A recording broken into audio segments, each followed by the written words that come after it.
How do you triple your sales commissions? Because some of the very best paying jobs in the world are 100% commission. You get to control your financial destiny. And I've got the leadership in my company that said, hey Kris, you're coming to the office tomorrow, and guess what? We want you to talk about how to triple sales. And I'm like, oh shoot, I better come up with something good. So I'm out here joyriding today. We've got the top down. I've been surfing, seeking inspiration, and I think I've got it figured out.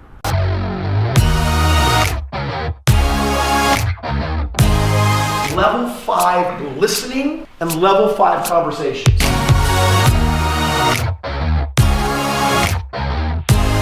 If I have a conversation and it doesn't go to level 5, I freak out.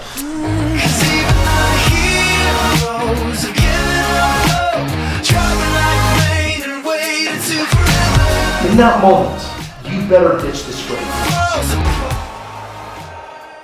So today what I want to do is I want to share with you, I think, probably the most real and most powerful conversation you can have with clients that will help to determine whether they are right for the business or not. And so this is about having powerful conversations. I want to jam with you guys and talk about level 5 listening and level 5 conversations. We have plans in this company to literally see incomes double and triple.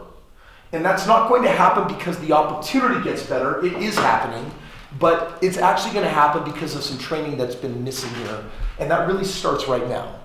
What does it mean to have a real conversation with your prospects? What does it mean to get real? Meaning to be able to understand the person that you're talking to. Okay, how do you understand the person that you're talking to? By digesting their needs and their wants in life, by being able to be empathetical with someone that I'm speaking with and understand why they think the way that they think. Let me ask you, when you talk to people, are they trained to have real deep conversations with someone they've never met before? Absolutely. No, how are they trained to be? Surface and superficial. Why? It is a defense mechanism. They're trying to protect themselves because they don't actually want to be seen, and yet to create the most powerful experience, you have to what? You have to see them. It's like, I love that in that Avatar movie when it's that I see you, right? And so how do we actually really see people? And I call this level 5 listening. There is fake listening and then there's real listening. What's fake listening?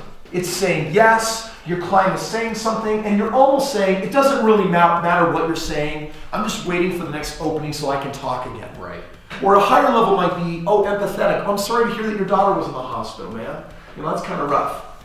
But even that is superficial. What does it mean to be a level 5 listener? And then we're going to talk about what it is to be a level 5 communicator. So what do you think level 5 listening really is? Really hearing what they're saying. And then deciding what to ask next instead of thinking about what you're going to ask after they're done. Yeah, it's really listening, and it's a game of consciousness. Because by the way, my game in every conversation I ever have with any human being is to be more conscious than them. Not from an ego competition standpoint, but literally, people will only allow conscious people to come into their airspace. And level 5 listening means to not just hear them. It's to hear what they are saying, and it's to hear what they're not saying. And the conversation that I need to have is not about what they are saying. The conversation I need to have is what? What they're not saying. It's, guys, there's only one conversation I'm ever interested in having with people. I want to have the conversation that you're not having with me right now. Level 5 listening. This means I am listening for what they are not saying. Once you listen for what they're not saying, the second step is to have a level 5 conversation. For example, I once sat down with this woman and her husband. The husband was being really gregarious and nice. He wanted to speak with me. His wife had crossed every part of her body. She crossed her legs, she crossed her arms. He was leaning forward, she was sitting back. She was making herself as small as she could, and she was not making a very happy face. Now, you don't have to be a genius to interpret that energy. What is that energy? Don't want to be here. No. It was, I don't trust you. But when I did level 5 listening, that's not what I heard. That's what I saw. A good salesperson could see that. Level 5 takes you to the next level. What did I really see? She doesn't trust who? Herself. But if you've ever been burned, it's because you made a decision that wasn't good. You can point the finger and say, that person burned me. But at the end of the lesson, you do what? Eventually you have to realize you decided to do business with that human being, and you have to take accountability for that. So that woman was sitting there all grumpy and nasty, and I started a level 5 conversation, and I said this: when did you learn not to trust yourself? And she was mouth agape, blown away with like, excuse me? And I said, yeah, it's pretty obvious that you don't trust me, but you and I both know that you just struggle with trusting yourself. When did that happen? And because there was no intention to hurt, all of a sudden, she let her barrier down. People will always be more open. If you have a good intention and if you combine with a desire to help people, being more conscious than them. You see, I caught her off guard. Was this woman aware that she doesn't trust herself? Yes or no? No, she's only aware that she doesn't trust who? You. So I see her unprocessed lessons. Let me ask you, are you capable? Listen, this is your expertise. Are you capable of diagnosing people's problems when you're on the phone with them? Yes. Like, help me out. What are some of the things you face? I showed mistrust, but like, be honest with me. What are the people that you've met and your level 5 listening usually comes in after the fact when you're reflecting on the phone call? Like Jaden on Saturday was like, Kris, I was talking to this guy and it looked like this. I still can't see it. It's blinding me. What went down there? And he gave me 2 scenarios, and we spent time and we broke them all down. He's like, oh my gosh, this makes total sense now. So help me out. What kind of people are you interacting with and saying, I don't even know if I still hear the level 5 message? In other words, what are the concerns that you're not overcoming? What are the objections that you're getting that you're not actually working through? I just want to do a little bit more research and learn a little bit more before I make a decision. Guys, what's this person telling me? Level 5, what are they really saying? Interpret their words. I don't know if I want to do this. I'm scared. I'm scared of making commitments. And so I'm going to push myself in the absolute opposite direction and make sure I'm being upfront with you. I'm just stroking for information. Just give me a little here, a little there. And I'm not going to do anything with it because I don't trust myself and I'm scared. How many of you can feel that? Yes. Give me another one. What else do you get? I feel like one that a lot of us get is, personally, I need to speak to my wife, or I need to speak to my girlfriend, or, a partner of mine. Yeah, by the way, is there something wrong with that? No. Yeah. By the way, should you always get both decision makers on the phone? Yes. If you insist on going all the way down the road when they have another important element, another decision maker, who's making the mistake? You. If you are taking someone through a sales process and you don't have both decision makers on the phone, you're an idiot. And I say that with total love. I'm saying it because now you hear it, now you know. If you ever do that again, your job is to build rapport and connect. Yes. And once you build rapport and you connect, you say, well, obviously today we're going to be having a super serious conversation that might be life-changing. For me, I want to make sure that we have that conversation with you and your girlfriend, your spouse, your somebody else. And all of a sudden, you just insist on having that conversation. Does that make sense? Yes. What else? What other objections are you getting? Go ahead, Karina, go ahead. It's always just, I need to think about it more. Yeah. Well, guys, help me understand what I want to think about it really means. Scared, I don't trust that I can do this. I don't trust that I can do this. I'm afraid. I'm not secure. What else? People want me to tell them a guarantee. They want to be guaranteed something. Yeah, and that's just another way of saying what? I don't trust. I'm scared that this thing is not. By the way, how many of you see that there's a commonality in all real objections? Like, you're trying to figure out, how do I get good when they say, I want more information, or I want to sleep on it, or I want to talk to them. But actually, the heart of all of these things is that they have emotional issues talking with you, and we're not talking about the problem. Right here, level 5, I went right there with this woman. When did you decide not to trust yourself? What I was inviting was the only conversation that will lead to a breakthrough. So when someone tells you, I need more information, when someone tells you I need to sleep on it, when someone tells you they got to bring someone else in, how many of you can feel that when they speak, you can tell when their energy goes out of alignment? Yeah. In that moment, you better ditch the script. In that moment, you better stop what you're doing and say, okay, they've said this energetically, everything is off. Which means there's only one conversation to have with this person. In that moment, who's a coach? I am. Who's the more conscious person? I am. You're only the more conscious person when you learn to address it in the heat of the moment. The moment someone says something and the energy is off, this is what I'm going to do. Hey, Jaden, can we stop for a second? All of a sudden, I just got a big red flag and I've got a lot of concern. Yeah, sure. By the way, pause. What happens when that is my communication with this person? Throws them on their heels. Who's on whose heels? I don't mind. I want them to know I caught you. I see you, and I do not tolerate superficial garbage. In fact, I'm in every conversation waiting for when they unplug and go unconscious. The moment they say something and energetically something feels off, I light up and say, this is why I'm here. And I will pause and I'll say, hey, can we pause for a moment? I'm super weirded out right now. Like, this conversation was going really well. I'm in the process of figuring out whether this is a good fit. And you just told me this, and I'm feeling something really different. What's happening? Now, by the way, you can say this in an attacking manner, which, by the way, would that be productive? No, by the way, the words are an attack, but the energy is not. So, by the way, I love saying what needs to be said, and I never put softeners on what needs to be said. So I come hard at it, but my heart is in a good, curious or concerned place. Like, what's going on? Kris, I'm looking forward to this conversation that we're having, but at the same time, I just want to make sure that this is really right for me and my family. And so when you asked about, how much money am I really willing to invest or how much do I have, I'm telling you the number, but I just don't know. I just don't want you to really take all that, What's he doing right now? Now he's being honest. Okay, your job is to keep people honest in their conversations. It's never to sell people. You keep people honest, you go through the process, you give them the information, and how many of you know that the numbers will emerge and that the people who should will buy and the people who shouldn't will not? How many of you get this? Yeah.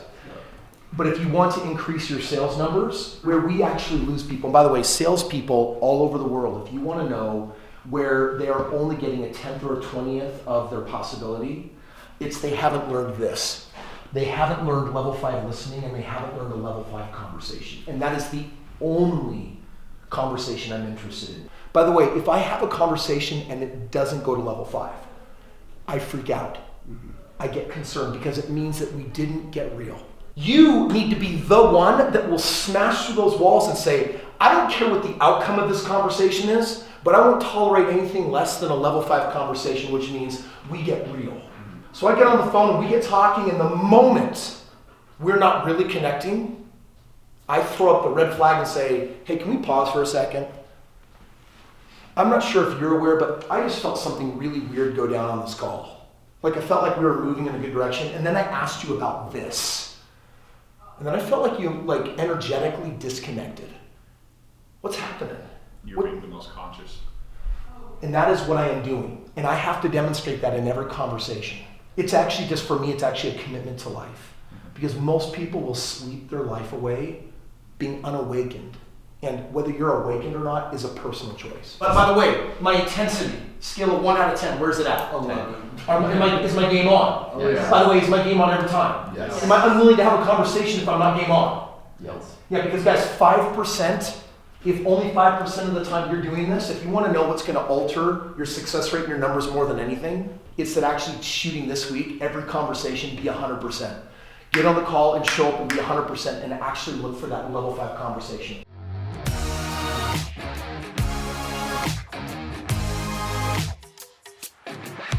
Here's what salespeople do, and I want you to understand this mindset for a moment. When you're in a commission-based employment, by our nature, want to do the least amount of work with the least amount of friction to make the most money. Right. How many of you feel me on that? Now, by the way, is there anything wrong with wanting to make a lot of money with a little time? Yes or no? No. No, that's not the problem. What's the problem? What I just said? Friction. Who here is afraid of rejection? Then you're afraid of confrontation. That's what that means. If you're on the phone hesitant, what am I going to face? How's this person going to be? Are they going to be nice? Are we going to connect? Or are they going to shut me down? How many of you worry about that? By the way, if you worry about that, you will help create it on the phone before it was a possibility. So what you have is a problem with confrontation, which means you want to sell the easy, frictionless situations. This whole training is about what? Having a hard conversation. It's about looking forward to friction. If your nature is actually saying, I really want to dig deep with where there's least friction, that is how you minimize your paycheck, that is how you dishonor leads, that is how you help the least amount of people, and that is how you make the lowest amount of money. How many of you feel me on that?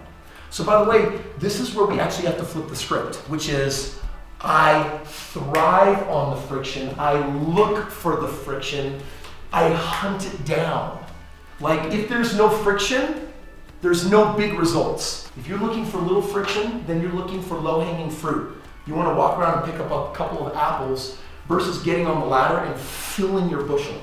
Friction is the way to success in this industry. How many of you get that? You guys understand that in general, I get team transformation, we have something really extraordinary here, but this is a high turnover industry.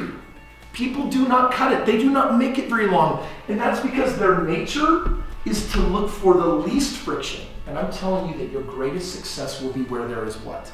Friction. The most friction. Here's the big thing that I want you to understand. People do not respect people that they can push over. How many of you have been on the phone with a telemarketer and you just felt, you know in your heart, this is a child of God. This is a precious, priceless human being. However, I'm kind of putting them in a subcategory that says wasted my time. I do this. Does anyone else feel this way? Yeah. Okay. By the way, you are not a telemarketer, but don't you dare ever get treated like one. And the only reason why you would is if they start pushing, saying, I'm more conscious than you, and you're like, oh, yes, you are. Instead, I don't want you to fight. I do not want you to be combative. I don't want you to be angry. But what I do want you to do is I want you to confront the hard conversation every single time. Level 5 means I'm on this phone call and you think it's to sell a product or to set a product. I want you to actually move a higher priority. Your higher priority first is to say, if we can't really genuinely, authentically connect, then this is likely pointless. So my goal is to connect authentically. And authentically means the moment you feel that their words don't match their energy, who says something about it? You do. Who speaks up? I do. How many of you feel like you got some tools today on things that you can say to stop the conversation? Oh yeah. Do I care if you muddy the water? No. No, but here's what I do want you to do. If you get to the end of the phone call and you're like, in hindsight, they said this, the energy was off and I didn't address it. I want you to view that as a personal failure. Don't feel bad, don't beat yourself up, but I want you to say, I was shifting closer to my 5% level 5. Kris is committing to be 100% level 5. I will tell you right now that Marianne, Nick, Jaden, the reason why they sell so successfully is because they've been on a journey to expand outside of their comfort zone and make uncomfortable things comfortable. I want you to get comfortable with friction. How many of you get this? If 90% of the people you talk to have friction, then there's no purpose in avoiding it. How many of you see that? Instead of avoiding it, I want you to what? Address it. Embrace it. Embrace it. Eat it. I want you to realize friction is how we get to success. Friction is how I blow through the basic numbers. Friction is how I have a 6-week average that is double or triple this. Here's what I want you to do this week. I just want you to get real with people. And I want you to practice having the awkward conversation that everyone wants to avoid, because as the words come out of your mouth, it even feels awkward. How many of you know what I'm talking about? But by the way, you have to suck at something before you can get good at something. So I'm saying this week, if you suck, you'll probably have better results than you had last week, because that's how powerful this information is. Even when you suck at it, you're going to do significantly better. 5% to 100%. Who can commit every single phone call to get level 5? Sir. You guys excited? Yes. Guys, thank you so much for having me here today. Listen, you guys really did a great job last week. I know that we as a team are capable of doubling that, and that's where we're moving to, and we're going to keep providing the training.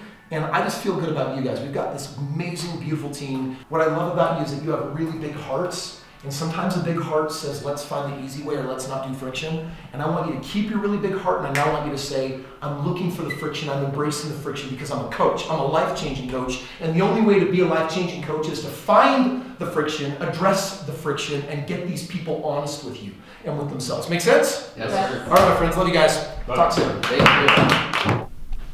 So check it out, guys. Listen, if you want to crush it in the game of sales, you got to understand that you can read sales books, you can learn one-liners, you can do the fake it till you make it garbage. But the reality is, to get truly great, you have to learn how to manage and own your state. You got to learn how to be in a peak state. You've got to learn how to command the kind of energy that we've been talking about here. And I'll tell you, the very best way that I know how to do that is at these full immersion events that actually train you on the psychology of how to command your energy. I do that at my events. In fact, one of my next events coming up, Unleash Your Financial Destiny, is 4 days all about, yes, wealth training and how to make money and crush it in business and real estate. but it's really about the psychology of how you think like a millionaire. And if you want to master that, it's going to improve your sales game more than anything. I know that because that's how my sales team are absolutely crushing it, and I want to extend an opportunity for you to get live with me to give you that training as well. Click the link below, learn more about it. For the rest of you, please go ahead and hit that subscribe button, and I'll see you on tomorrow's video.